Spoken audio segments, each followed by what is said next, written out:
Igwaman partner ni Mobile Health Clinic. Duman partner sa ginubatan.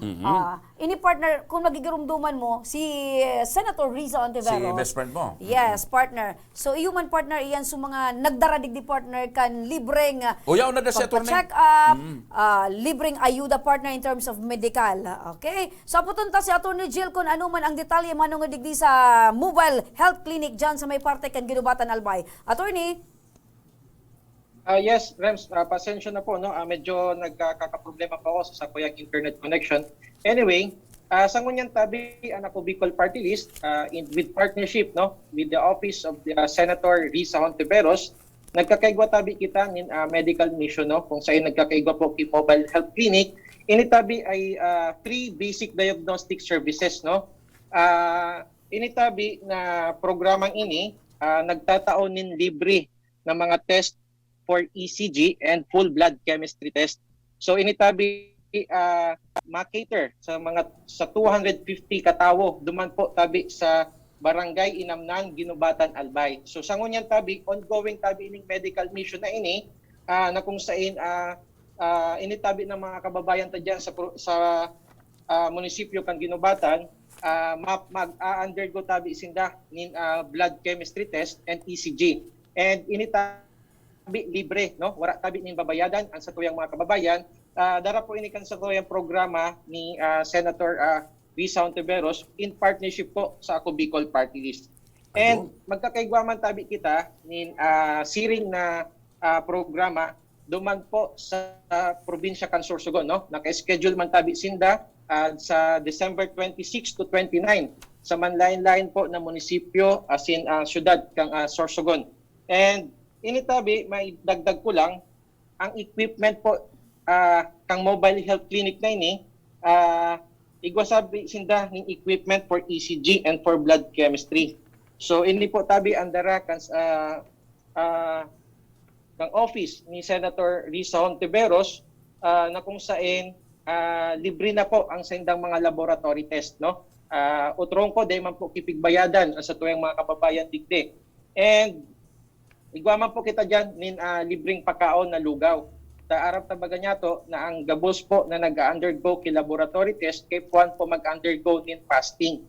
So from 12 midnight to early 6 a.m. of today, kay day po tabi sinda allowed magkaon. Tanganing day po magiging maapektuhan ang magiging resulta kan senda mga laboratory test. So sa gabos po tabi na natapos na kang sendang laboratory test, tigtatawan mo po niya to nin libreng lugaw. Tanganing makarecover man po senda kan sendang gutom tabi. Opo, Attorney Jill, nababanggit mo tabi na igwa ng mga laboratory test.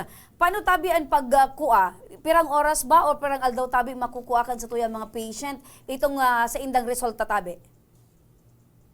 Well, basta tabi makuha na po si specimen and kung ano man po na, let's say for the blood chemistry, so dugo, then the following day tabi magkakaigwa na or within the day or kung day po abuton sa tuyang mga equipment, then the following day igwa na po tabi yan na resulta.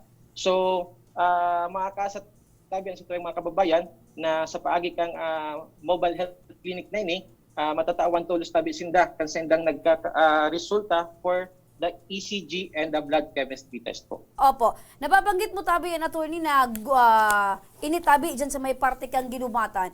Sa karaman dyan sa tuyang mga kababayan, pwede ba initabi, Attorney, sa walk-in or may scheduling ba tabi? Well, open po ini sa gabos.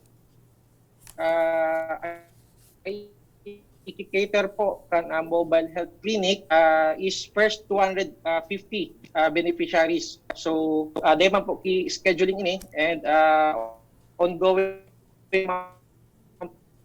po. Medyo choppy si Attorney. Kang mga tao duman po sa gituya medical staff and duwang doktor